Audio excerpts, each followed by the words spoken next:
क्यों नहीं आता? तुम्हारी शादी हो चुकी है और अब शादी के बाद तुम अपना मायका भूल जाओ। मुझे आज के बाद तुम्हारी ये हरकतें बिल्कुल भी नहीं चाहिए। लेकिन मम्मी जी, आप ऐसा कैसे कह सकती? वो मेरे छोटे भाई बहन हैं और आपको तो पता है ना कि मेरे मायके में भाई बहन के अलावा और कोई नहीं है। ऐसे में मैं अपने भाई बहनों को कैसे भूल जाऊं? मैं कुछ नहीं जानती। मैंने जो कह दिया सो कह दिया। आज के बाद मुझे इस मुद्दे पर कोई भी बहस नहीं चाहिए। रवीना जी गुस्से में रसोई से निकाल कर अपने कमरे में चली जाती हैं और राशि भी रोते हुए अपने बेडरूम में जाती है। अरे राशि, तुम इतना घबरा क्यों रही हो और इस तरीके से रो क्यों रही हो? क्या हुआ बताओ मुझे, किसी ने कुछ कहा है तुमसे? कुछ नहीं हुआ रुपेश जी, बस मम्मी जी आज फिर से मुझे मेरे मायके को भूल जाने के लिए कह रही थी। आप बताइए, मेरे छोटे छोटे भाई बहन हैं, मैं उन्हें कैसे भूल जाऊं? आपको तो पता है ना कि मेरे मायके में उनके अलावा कोई भी नहीं है। आखिर क्या किया था राशि ने ऐसा जो उसकी सास रवीना जी उसे उसके मायके को भूल जाने के लिए कह रही थी? ये जानने के लिए हमें कहानी में 20 साल पहले जाना होगा, जब राशि के माता पिता दोनों की बीमारी की वजह से मौत हो गई थी और 5 की राशि अपनी 2 की बहन और 3 के भाई के साथ अनाथ बनकर रह गई थी। हे प्रभु, ये कैसी अनहोनी दिखा रहे हो? बेचारी मासूम राशि अपने 2 भाई बहनों की जिम्मेदारी कैसे निभाएगी? हाँ भाई, अब इस बच्ची का और अनाथ का कौन सहारा बनेगा? अरे कौन इसको सहारा देगा? और ये बेचारी मासूम अकेली बच्ची कहाँ जाएगी? कैसे अपने भाई बहनों को पालेगी? सरपंच जी, आपको ही इसका फैसला करना पड़ेगा। आखिर आप हमारे माई बाप हैं। इन बेसहारा बच्चों का फैसला आपके हाथ में है। अरे अब ये कौन सी नई मुसीबत आने वाली है मेरे सर पर? मेरा घर कोई अनाथ आश्रम तो नहीं है, लेकिन सरपंच होने के नाते मुझे कोई फैसला तो लेना पड़ेगा। अरे सरपंच जी, किस सोच में डूब गए? आपको हीन गरीब बच्चों की मदद करनी होगी। अरे चलो ठीक है, मैं इन बच्चों की जिम्मेदारी ले लूंगा। मैं इनको अपने घर में रखूंगा, लेकिन बदले में न इस राशि को न मेरे घर का सारा काम करना होगा। सरपंचनी का हाथ बटाना होगा, ठीक है? लेकिन सरपंच जी, ये तो एक छोटी बच्ची है, आप घर का काम करवाएंगे? तो क्या हम यहाँ पर सबको मुफ्त का खिलाने के लिए बैठे हैं? हाँ? अगर रहने को घर और सिर पर छत चाहिए तो काम तो करना ही पड़ेगा। बता बेटा राशि, तेरा क्या कहना है? तू काम कर लेगी सरपंच जी के घर में रहकर? हाँ पंडित काका, अगर सरपंच जी मेरे भाई बहनों को रहने की जगह देंगे और हमारे 2 वक्त की रोटी का इंतजाम करेंगे तो फिर मैं उनके घर का सारा काम करूंगी। चलो अच्छा है, हमारे घर में कौन सी कमी है? इसी बहाने मुझे फ्री की नौकरानी मिल जाएगी। अरे भैया, ये तो बहुत छोटी है, हम इससे मजदूरी करवाकर अपने सर पाप थोड़ी ना लेंगे। चल बेटा राशि, हम तुझे और तेरे भाई बहनों को अच्छे से रखेंगे, पढ़ाएंगे लिखाएंगे। अरे ये क्या कह रही हो सुशीला? हमारा घर है, ये कोई धर्मशाला नहीं है। अरे हमें जो करना है हम इन्हें घर ले जाकर करेंगे, लेकिन लोगों के सामने तो अच्छे बनकर रहो। क्या बात है सेठानी, तुम तो बड़ी होशियार हो। ठीक है, तुम जैसा रहती हो वैसा ही करते हैं। ऐसा कहकर पंचायत अपना फैसला सुनाती है और राशि अपने छोटे छोटे भाई बहनों के साथ सरपंच जी के साथ चली जाती है और सरपंच जी की हवेली पर जाकर। अरे ओ राशि, ये देख तबेले के पास जो छोटी सी कोठरी है, उसी में तू अपने भाई बहनों के साथ रहना। ठीक है सरपंच जी, मैं अपने भाई बहनों के साथ यहीं पर रह लूंगी। सरपंच जी गांव वालों से तो बड़े बड़े वादे कर देते हैं, लेकिन अपने घर में ले जाकर राशि को एक छोटी सी कोठरी दे देते हैं और राशि से अपने घर का सारा काम करवाते हैं। उसके भाई बहनों को बंद कर रखते हैं और पढ़ना तो दूर की बात, उन्हें ढंग से खाने तक को रोटी नहीं देते। जेठानी जी, मैं पानी ले आई हूँ, पूरे 10 मटके पानी हो गए हैं। अब मेरे पैर बहुत ज्यादा दुख रहे हैं, दोपहरी भी हो गई है, मेरे भाई बहनों को खाना दे दीजिए। अरे ओ राशि, देख कैसे ला रही है, सारा पानी रास्ते में गिर गया और काम धाम तुझे होता नहीं, दिन भर खाना खाना करती रहती है। सुशीला जी धक्का मारकर राशि को जमीन पर गिरा देती है। राशि रोने लगती है, उसे देखकर उसके भाई बहन भी रोते हैं। अरे तेरे भाई बहन को पाल रहे हैं ना हम, इसलिए तू यहाँ है, वरना कहाँ जाती? तेरी तरह की अनाथ लड़की, माँ बाप मर गए, अब तू भी इनके साथ मर जाती तो अच्छा था। उठ और फिर पानी भर के लेके आ। प्रियम और शिवानी, तुम दोनों चिंता मत करो, मैं अभी पानी लेकर आती हूँ और उसके बाद सेठानी से खाना लेकर तुम दोनों को खिलाऊंगी। हर रोज राशि के साथ यही होता था। राशि धीरे धीरे बड़ी हो रही थी। थोड़े दिनों के बाद 10 की राशि सरपंच जी के लिए खाना बनाकर लेकर आती है। सरपंच जी खाना। सेठानी जी आप भी खाना खा लीजिए। देख जरा घड़ी, दोपहर के 12 बज रहे हैं और अभी तक हम लोगों ने खाना नहीं खाया। दिन भर तुझे खाना खाना होता है और अपने भाई बहनों के साथ वक्त बिताना होता है। सेठानी जी वो मैं सुबह से घर की सफाई कर रही थी, झाड़ू लगाई, पोछा लगाया, बर्तन साफ किए, कपड़े धोए और तो और पानी भी भरकर लेकर आई थी, इसी में देरी हो गई। अरे ये क्या बकवास खाना बना के लाई है, नमक ज्यादा है, तुझे खाना बनाने के लक्षण नहीं आए अभी तक। सरपंच जी खाने की थाली फेंक देते हैं और राशि के गाल पर एक जोरदार थप्पड़ लगाते हैं। तभी तुझे इतना भी नहीं आता? तेरे माँ बाप ने कुछ सिखाया नहीं? हम तेरे भाई बहनों को 2 वक्त की रोटी दे रहे हैं, तू हमें ये जहर खिला रही है। मुझे माफ कर दो बालकर, मैं बस अभी जाती हूँ और अभी आप दोनों के लिए दूसरा खाना बना कर लाती हूँ। बस आप प्रियम और शिवानी को कुछ मत कहना। तेरे किए की सजा तो तेरे भाई बहनों को ही मिलेगी। आज इन दोनों को बिल्कुल भी खाना नहीं मिलेगा। सुशीला जी, इन दोनों को रस्सी से बांध दो। जब तक हराम के बिल्ले बंधे रहेंगे इसकी बहन के हाथ चलेंगे। आप कर दो सेठ जी, सेठानी जी, आज के बाद ऐसा कुछ नहीं होगा और आप मुझे सजा दे लो, लेकिन मेरे भाई बहनों से कुछ मत कहो। 10 की राशि इसी तरह राम प्रसाद जी और उनकी पत्नी सुशीला जी की अत्याचार सह रही थी। दिन गुजर रहे थे और उनके अत्याचार लगातार बढ़ते जा रहे थे। राशि 12 की हो चुकी थी और एक दिन सरपंच जी सुशीला जी के साथ गार्डन में बैठे थे। जेठानी, राशि की बच्ची ये कहीं दिखाई नहीं दे रही है, चाय पीने की तलब हो रही है। अरे वो राशि कहाँ मर गई, सुनाई नहीं दे रहा? हमें चाय पीनी है, जा जाकर 2 कप चाय बना कर ला। जी ठीक है मालकिन, अभी लाती हूँ। राशि दोनों के लिए चाय बनाकर जाती है और चाय देती है। तभी गांव के कुछ लोग जरूरी बात करने के लिए सरपंच जी के घर आते हैं और राशि को काम करता हुआ देखते हैं। अरे भाई ये क्या सरपंच जी, आपने तो कहा था कि राशि अभी छोटी है, आप लोग उस घर का काम नहीं करवाएंगे। हाँ सेठानी जी, इतनी छोटी बच्ची से आप चाय बनवा रही है? अरे नहीं नहीं कमला, वो तो आज मेरी तबीयत खराब थी, इसी वजह से मैं बस चाय लाने के लिए इसे कही थी। चाय तो मैं ही बनाई हूँ। बता राशि। जी कमला काकी, मालकिन सच में बहुत अच्छी और वो मेरा ख्याल रखती है। मैं तो बस चाय की ट्रे रसोई से लेकर आई थी। ठीक है बेटा, अगर कभी भी हम लोगों की जरूरत हो तो बता देना। गांव वाले अपनी बात कहकर वहां से चले जाते हैं और उनके जाने के बाद, क्यों री, बहुत ज्यादा चर्बी चढ़ गई है तुझे, हाँ? कितना हकला कर जवाब दे रही थी। इतना ज्यादा भी जुल्म नहीं करते हैं हम तेरे ऊपर। अगर गांव वालों को जरा भी शक हो गया तो तेरी खैर नहीं। उस दिन भी सरपंच जी राशि के गाल पर थप्पड़ मारकर उसे गार्डन में गिरा देते हैं। कुछ दिन और गुजरते हैं और एक दिन सुशीला जी फोन पर बात कर रही होती है और राशि उनसे खाने की पूछने आती है। मालकिन, खाने में क्या बनेगा आप मुझे बता दीजिए। बार बार परेशान करने आ जाती है। फ्रिज में जो है वही देख ले, बना ले। तुझे टाइम बर्बाद करना होता है क्या? तेरे भाई बहन को हम पाल रहे हैं, तू हमें परेशान करेगी। चैन से फोन पर बात भी नहीं करने देती। माफ कर दीजिए मालकिन, मैं तो बस आपसे खाने की पूछ रही थी कि खाने में क्या बनाऊं।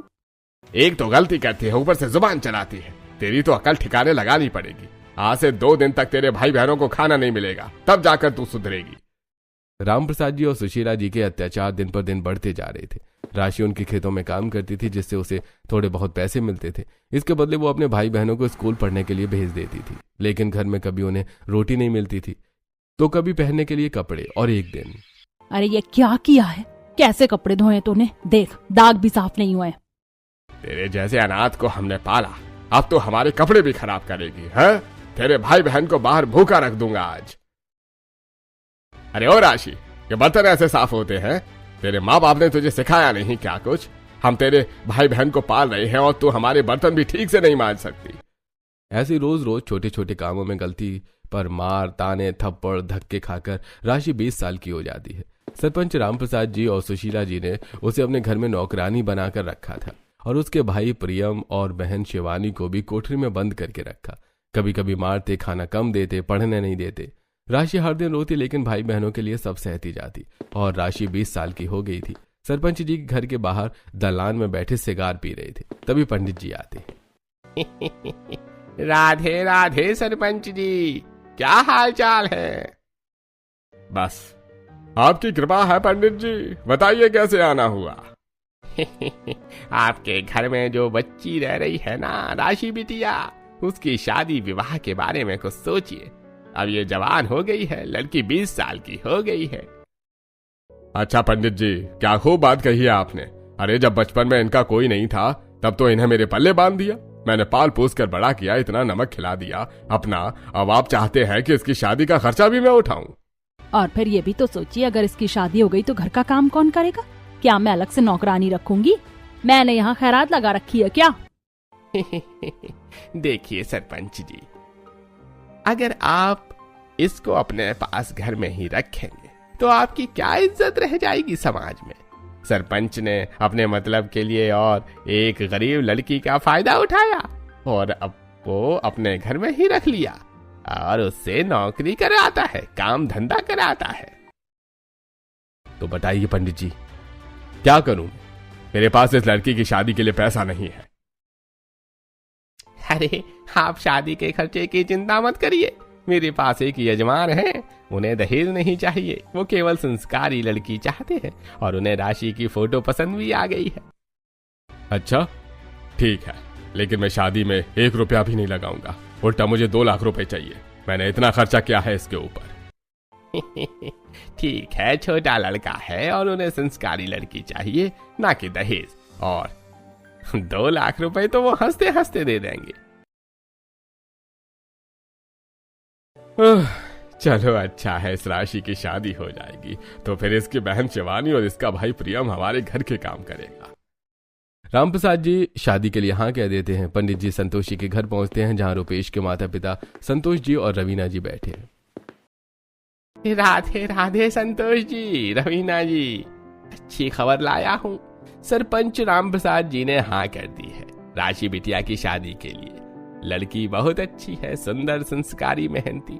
आपका रुपेश बिटिया को देखकर खुश हो जाएगा। पंडित जी बताइए पूरी बात, सरपंच जी क्या कह रहे हैं? अरे वो कह रहे हैं कि उन्होंने राशि को बचपन से पाला है, बहुत खर्चा किया है, इसलिए बदले में 2 लाख रुपए चाहिए। शादी में कोई खर्चा नहीं उठाएंगे वो, लेकिन ये रकम देकर शादी तय हो जाए। 2 लाख? ये शायद लड़की का सौदा करे, लेकिन रुपेश भी हमारा इकलौता बेटा है। लड़की की फोटो देखिए, बहुत अच्छी लग रही है, लड़की देखने से संस्कारी भी लग रही है। आपका क्या कहना है रुपेश के पिताजी? हाँ मुझे भी ऐसा लगता है। आप लड़की के माँ बाप नहीं है तो कर भी क्या सकते हैं। हाँ, लेकिन पंडित जी आप लड़की की गारंटी ले रहे हैं ना, कोई दिक्कत नहीं आएगी? अरे जी यजमान, मैं खुद यजमान हूँ, सब कुछ ठीक ठाक होगा। हाँ, राशि बिटिया बहुत अच्छी है, घर संभाल लेगी। ठीक है पंडित जी, हम तैयार हैं। राशि रुपेश को भी पसंद आ गई है, फोटो देखकर हम लोग 2 लाख दे देंगे, बस शादी जल्दी तय कर दीजिए। 2 लाख रुपए देकर राशि की शादी रुपेश से तय हो जाती है। अब शादी की तैयारियां शुरू हो जाती हैं। 1 महीने बाद हल्दी का फंक्शन शोभा होता है। राशि पुराना सा पीला कुर्ता पजामा पहनकर बैठी है। सुशीला जी खुद हल्दी लगाती हैं, लेकिन दिखावे के लिए। ले बेटी हल्दी लगा लो, अच्छा लगेगा, लेकिन याद रखना शादी के बाद भी हमारे घर का काम मत भूलना। जी मालकिन, बस आप लोग मेरे भाई बहनों का ख्याल रखना और उन्हें ज्यादा परेशान मत करना। हाँ, हम लोगों ने यहाँ पर यकीन खाना खोल रखा है, तेरे जाने के बाद तेरे भाई बहन तेरी कमी पूरी करेंगे। भारतीय सिंपल तरीके से बिना कोई संगीत नाच गाना के बस कुछ लोग हल्दी लगाते हैं। हल्दी का फंक्शन खत्म हो जाता है, लेकिन पता नहीं मेरी शादी के बाद मेरे भाई बहनों का क्या होगा।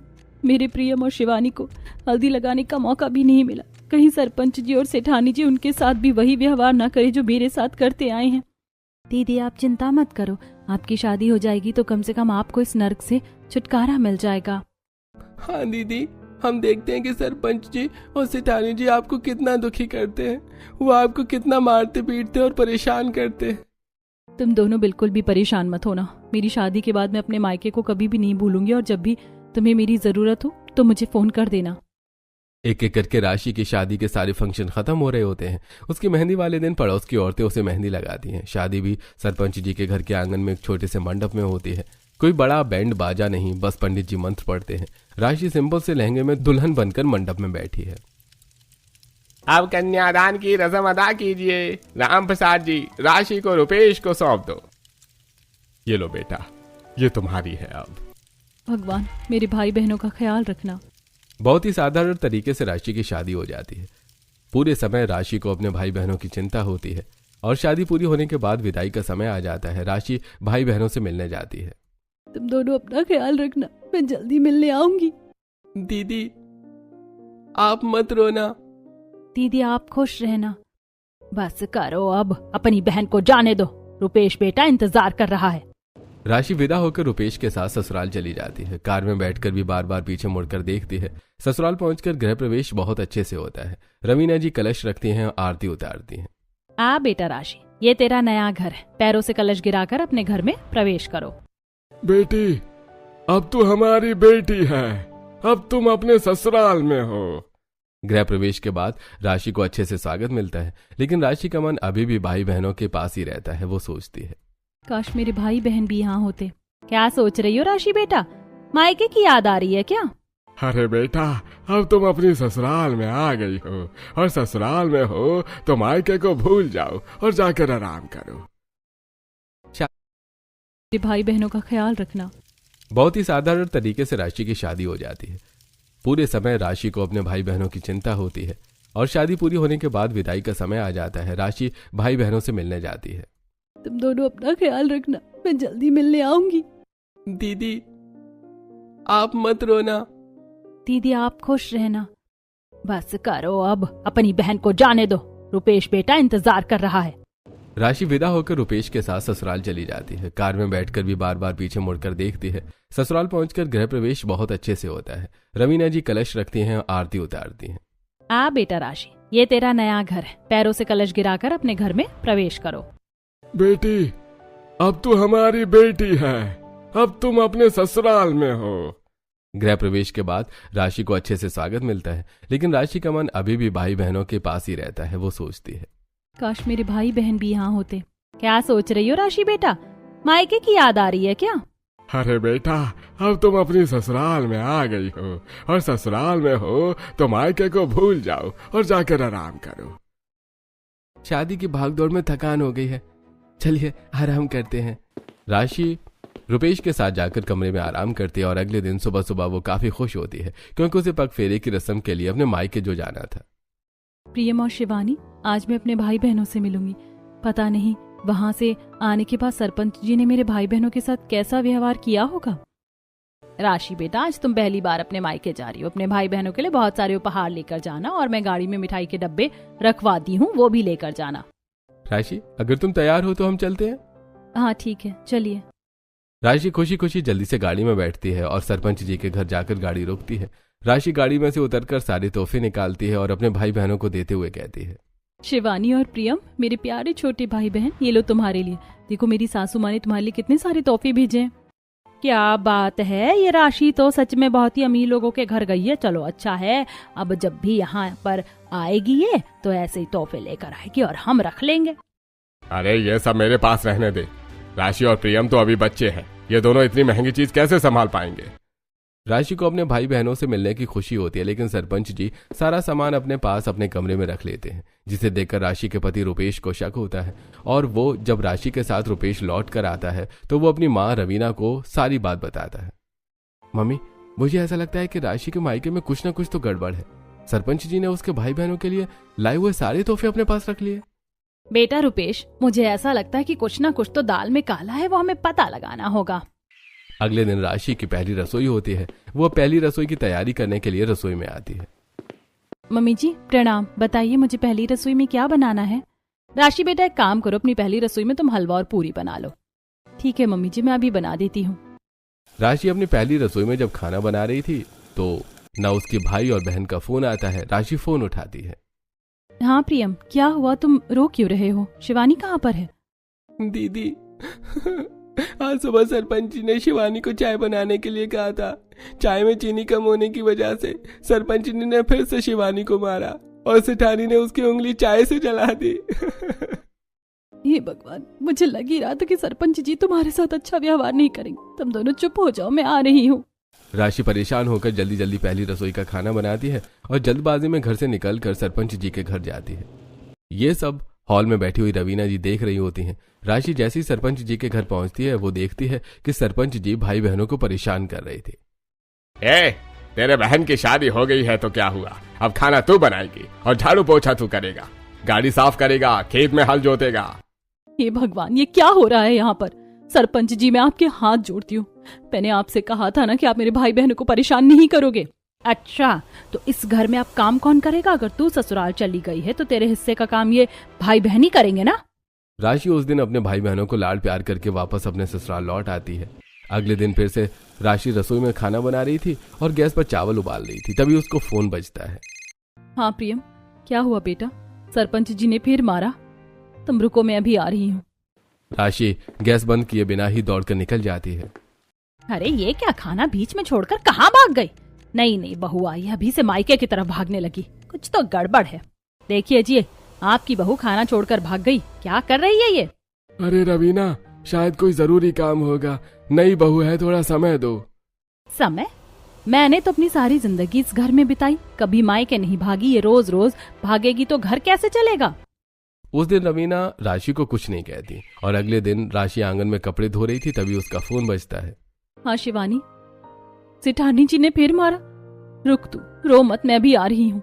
राशि कपड़े अधूरे छोड़कर हाथ गेले ही दौड़ जाती है। फिर भाग गई। इसको समझ में नहीं आता कि अभी अपने ससुराल में है, ये नहीं कि अपने ससुराल में शांति से रहे, बार बार मायके की चिंता। आज तो मुझे रुपेश से बात करनी ही पड़ेगी। रवीना जी उस दिन शाम के समय रुपेश से बात करती है। बेटा रुपेश, देखो तुम्हारी पत्नी क्या कर रही है, रोज काम छोड़कर भाग जाती है। उसको अच्छे से समझा दो कि अब वो ससुराल में है, मायके को भूल जाए। माँ, शायद भाई बहन की तबीयत खराब होगी। भाई बहन? मेरे बेटे की शादी हुई है, अब ये घर उसका है, लेकिन इसका दिमाग तो वहीं अटका है। शाम के समय राशि अपने घर लौट कर आती है। शाम को गार्डन में बैठकर पूरा परिवार आइसक्रीम खा रहा है, राशि को भी दी जाती है। इतनी अच्छी आइसक्रीम है ये, काश मेरे भाई बहन भी खा पाते। बहू, हम तुम्हें इतना प्यार दे रहे हैं, अच्छी चीजें खिला रहे, घुमा रहे, फिर भी तुम्हारा मन तो हमेशा मायके में ही अटका रहता है। बहू, नई दुल्हन के तो चेहरे पर अलग ही नूर होता है, लेकिन तेरे चेहरे पर तो इतनी उदास ही रहती है। कुछ नहीं मम्मी जी, बस ऐसे ही। उस दिन के बाद कुछ दिन राशि के ससुराल में गुजरते हैं और एक दिन रवीना जी राशि को नई साड़ी और सलवार सूट दिलवाती हैं। बहुत सुंदर है मम्मी जी, काश मेरे इतने अच्छे कपड़े काश मेरे भाई बहन भी पहन पाते। बस, अब बहुत हुआ। हमारी बहू को ससुराल की कोई खुशी नहीं, पूरा ध्यान मायके में रहता है। रवीना जी गुस्से में अपने कमरे की तरफ जा रही होती हैं, तभी राशि का फोन बजता है और राशि अपने कमरे में कपड़ों को ऐसे ही छोड़कर सरपंच जी के घर दौड़ती हुई चली जाती है। उसे देखकर, रामू, आज से इसके पीछे पीछे जाकर देखो क्या दिक्कत है और क्यों रोज भागती है, ऐसा क्या है इसके मायके में? राशि लगातार बार बार सरपंच जी के घर जाती है और रामू 2-4 दिन पीछे पीछे नजर रखता है। और एक दिन कड़ी दोपहर में राशि फिर फोन आते ही दौड़कर मायके की तरफ जाती है। गर्मी में चक्कर आ जाती है और वो रास्ते में गिर जाती है। अरे मालकिन, बड़े दुख की बात है, राशि बिटिया आज अपने मायके से आते समय चक्कर खाकर रास्ते में गिर गई। जैसे तैसे मैं उनको गाड़ी में बिठा कर लेकर आया हूँ। अरे ये क्या, दोपहर की धूप में कहाँ भागी थी? उठाओ इसे। रवीना जी डॉक्टर को बुलाकर लाती हैं। राशि को होश आता है और उसके बाद, राशि बेटा, तुम्हारा ये रोज रोज का हो गया है। तुम हर दूसरे दिन अपने मायके भाग कर जाती हो, अब तुम अपने ससुराल में हो और मायके को भूल जाओ। लेकिन मम्मी जी, मेरे भाई बहन है वहां। मैं कुछ नहीं सुनना चाहती। राशि चुप हो जाती है और 2 दिन तक वो अपने मायके नहीं जाती। लेकिन 2 दिन बाद सरपंच जी ने प्रियम को मारा और सुशीला जी ने शिवानी को मारा। प्रियम और शिवानी का फोन आता है। हे भगवान, तुम दोनों चिंता मत करो, मैं अभी तुम्हारे पास आती हूँ। राशि, इतनी रात को कहाँ जा रही हो? रात के 10 बज रहे हैं। मुझे अभी तुरंत अपने मायके जाना होगा, मेरे भाई बहन बहुत ज्यादा परेशानी में है। रुपेश राशि को रोकता है, लेकिन राशि उसकी बात सुने बिना ही रात के अंधेरे में दौड़कर अपने मायके जाती है। अभी 2 दिन पहले इसकी तबीयत खराब हुई थी और मैंने इसे समझाया था, अब रात को भी ये अपने मायके भागकर जा रही है, अब बहुत हुआ। उस दिन राशि देर रात को अपने घर लौटती है और अगली सुबह, बहू, शादी के बाद अपना मायका भूल जाओ, अब तुम्हारी शादी हो चुकी, रोज रोज मायके जाना हमें बिल्कुल पसंद नहीं है, ये हरकतें दोबारा नहीं होनी चाहिए। राशि अपनी सास की बात सुनकर रोते हुए अपने कमरे में जाती है। अरे तुम चिंता क्यों करती हो? मम्मी ने शायद गुस्से में कह दिया होगा। तुम चिंता मत करो, मैं चलता हूँ। तुम्हें भाई बहनों से मिलना है ना, मैं लेकर चलता हूँ। रुपेश राशि को लेकर सरपंच जी के घर पहुंचता है। आज के बाद मेरी राशि इस घर में नहीं आएगी, उसकी शादी हो चुकी है, अब मायका भूल जाओ, तुम्हारी शादी हो गई है। राशि, तुम भी अपनी माँ की तरह, मैंने मम्मी जी को भी अपनी माँ समझा था, वो तो ऐसी निकली, अब तुम भी मुझे मायके नहीं आने दोगे, मुझे सच में अपना मायका भूलना पड़ेगा। जिस समय राशि सरपंच जी के घर पर आई हुई होती है, पीछे से रवीना जी भी आ जाती हैं और कहती हैं, हमने कब कहा बेटा कि तुम्हें मायका छोड़ना पड़ेगा। हम तो कह रहे हैं कि अब तुम्हारे भाई बहन हमारी जिम्मेदारी हैं, क्योंकि तुम हमारे घर की बहू हो। तुम्हारी जिम्मेदारियां भी हमारी हो गई हैं। सरपंच जी, आपने सही नहीं किया। पहले आपने इतने वक्त तक हमारी बहू को टॉर्चर किया, अब उसके भाई बहनों को टॉर्चर कर रहे हैं। इसी वजह से हमारी बहू तपती दोपहरी में रात को भाग भाग कर आ रही थी, अपना ध्यान नहीं रख पा रही थी। कितनी कमजोर हो गई है। अब चिंता मत करो राशि, हमने दोनों भाई बहनों को कॉलेज में एडमिशन करवा दिया है, हॉस्टल में। आज के बाद वो हमारे घर आएंगे और ये तुम्हारा मायका नहीं है, तो इस मायको को तुम भूल जाओ। अपने पति और ससुराल वालों की बात सुनकर राशि खुश हो जाती है और अपने भाई बहन को ससुराल ले आती है और उन्हें अलग कमरा मिलता है। वो कॉलेज जाने लगते हैं और कुछ दिन बाद। मम्मी जी, आज खाना कैसा लगा? आज फाइनली हमारी बहू ने शादी के बाद अपना मायका भूल लिया है। खाने में इतना स्वाद आया। मम्मी जी, पहले मुझे माफ कर दीजिए, मैं आपको गलत समझ रही थी। मेरा मन भटकता था क्योंकि मेरे भाई बहन वहाँ फंसे हुए थे। अब मेरा मन बिल्कुल अपने ससुराल में लग चुका है और मैं आपको शिकायत का कोई भी मौका नहीं दूंगी। अच्छा, तो अब हनीमून पर चले? हाँ, क्यों नहीं। अब भाई बहन यही है, मेरे ससुराल में खुश हैं, मुझे कोई चिंता नहीं, मैं चलूंगी। उस दिन के बाद राशि अपने भाई बहनों के साथ में अपने ससुराल में खुशी खुशी रहने लग जाती है और शादी के बाद अपने मायके को भी भूल जाती है। आपसी टिफिन